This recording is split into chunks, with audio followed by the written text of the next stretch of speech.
Have you ever stared into a mirror for a long period of time? I don't mean a few minutes, not to check out your body, but for a truly long time. Try, for example, if you will, staring at your own face.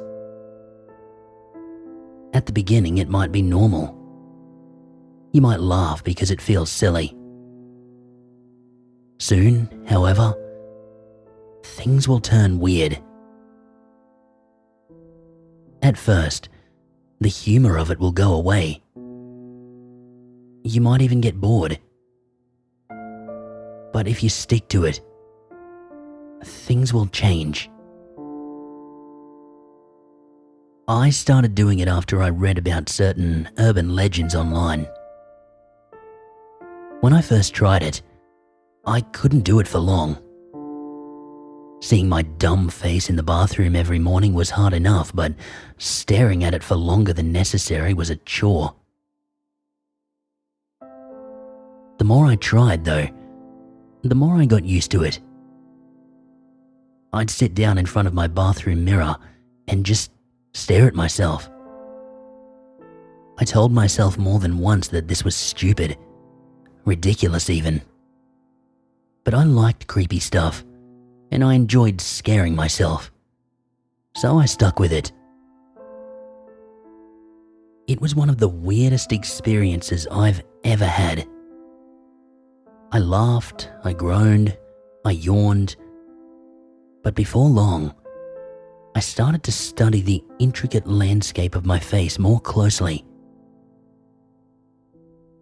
Every once in a while, I stared deeply into my own eyes, scanning my pupils and my irises.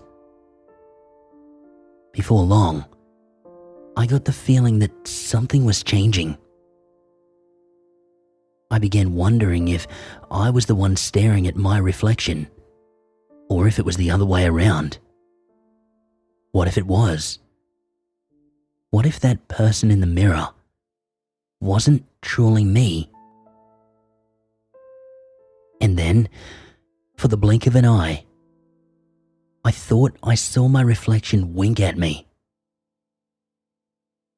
I scrambled back in shock, cursing at it before I started laughing. Jesus Christ, this is stupid, I cursed at myself and the fear that had washed over me.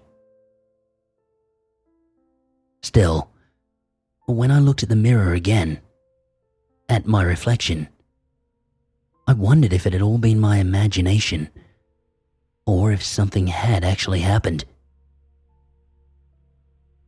I stepped up to the mirror once again, pushed myself closer, and stared right into my reflection's eyes. Did you just wink at me? Of course, I didn't get an answer. No, all I got was my reflection mimicking my every move. His lips moved when mine did. He blinked when I did. And he laughed as stupid as me. No, it had been nothing but my overactive imagination. But then, in that moment, my eyes grew wide. My reflection did the same, but I didn't care about it anymore. My attention was drawn to a weird little object behind me. Resting on the bathroom floor was a small black cube. What the hell? I wondered, as I brought my face closer to the mirror. What is that doing there? My thoughts were abruptly stopped because the moment I turned around, it was gone. I cursed, telling myself I was still imagining things and that my brain was just acting up. But when I turned back to the mirror, I saw it again. It was right there on the bathroom floor, close to the wall. I pushed my face closer to get a better look at it, only to block it out. When I turned around though, there was still nothing there. Alright, what the hell? Slowly and steadily, I moved back, away from the mirror. I watched as I pushed myself against the bathroom wall, right next to the black cube.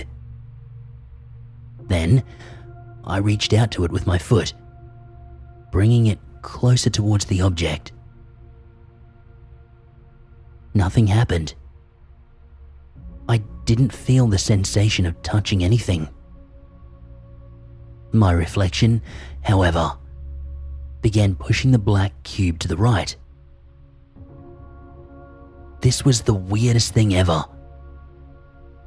It had to be some kind of optical illusion. There was no way any of this was real.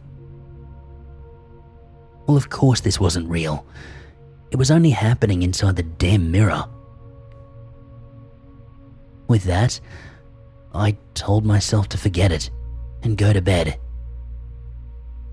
It was getting late, and I'd have to be up early tomorrow morning.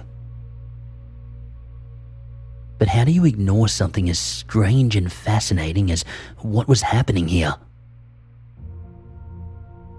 Of course, I was lying to myself, and of course I couldn't just forget it. And so, I got closer to the object again. Or, to say it better, I brought my reflection closer to it. When I leaned down, however, I wasn't able to make it out anymore. My head, or more accurately, my eyes, were too low to make out the reflection of the bathroom floor anymore. I cursed out loud, but I got an idea. I stepped up to the mirror, making sure the cube was still there, and took it down. Then I propped it up against the cupboard below the sink, and I turned it until I could make out the black cube again. Finally, I went back to the wall. When I was there, I reached out for it once more, this time with my hand.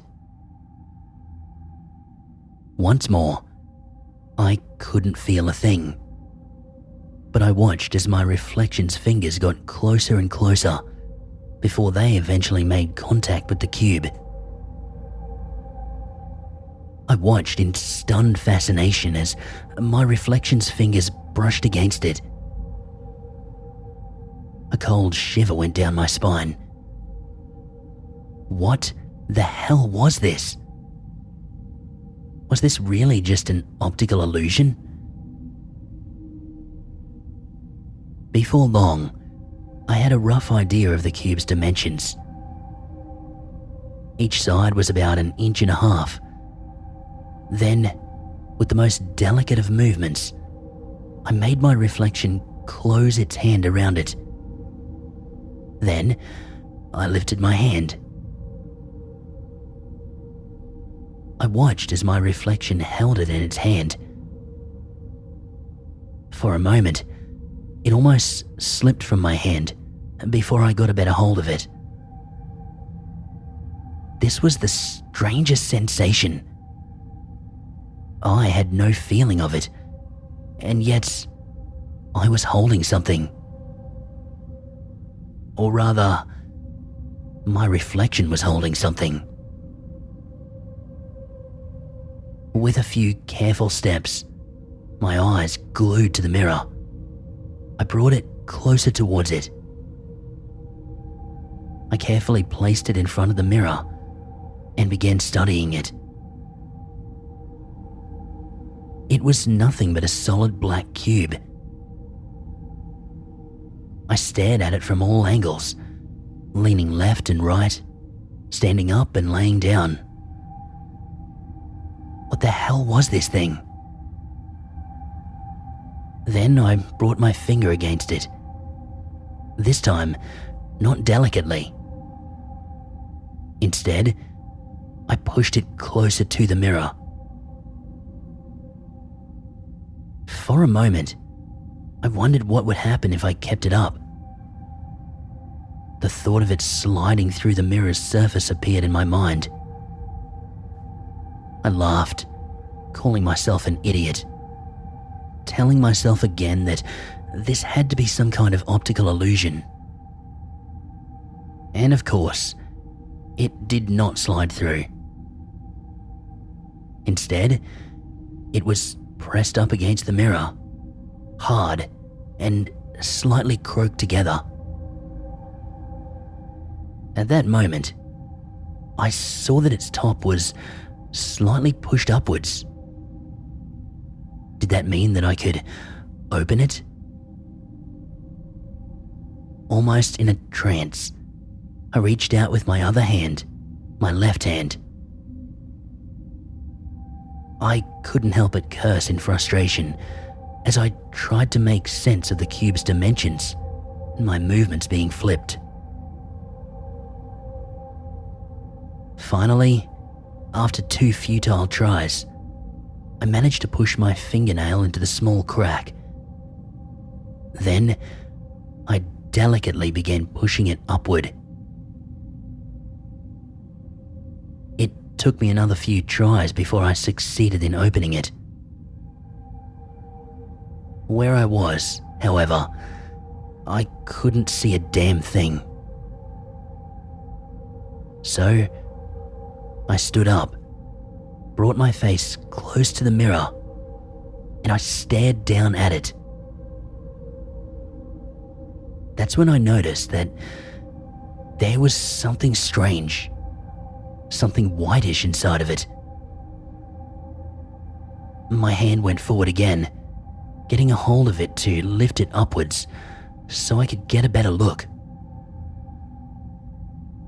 I closed my hand around the now open cube and I lifted it.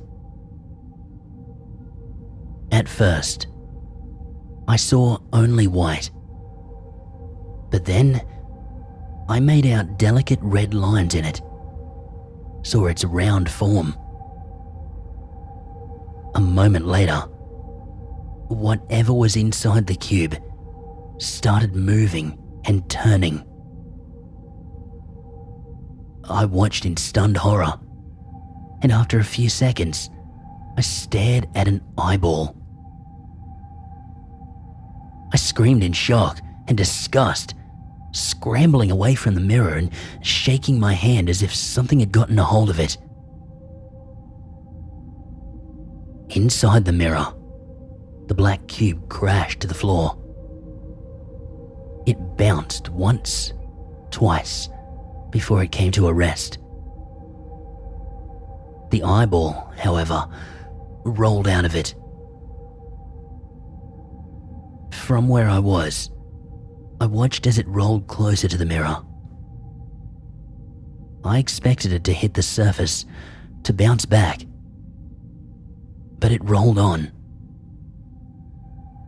My eyes grew wide in shock and disbelief as the eyeball passed through the mirror's surface. It rolled on, and it came to a rest right in front of me. I cringed back, but I couldn't stop staring at it. This thing, this eyeball, it shouldn't, no, couldn't exist. But here it was. And as I sat there, slumped down on the bathroom floor, I couldn't stop staring at it. And as I stared at it, it also stared at me.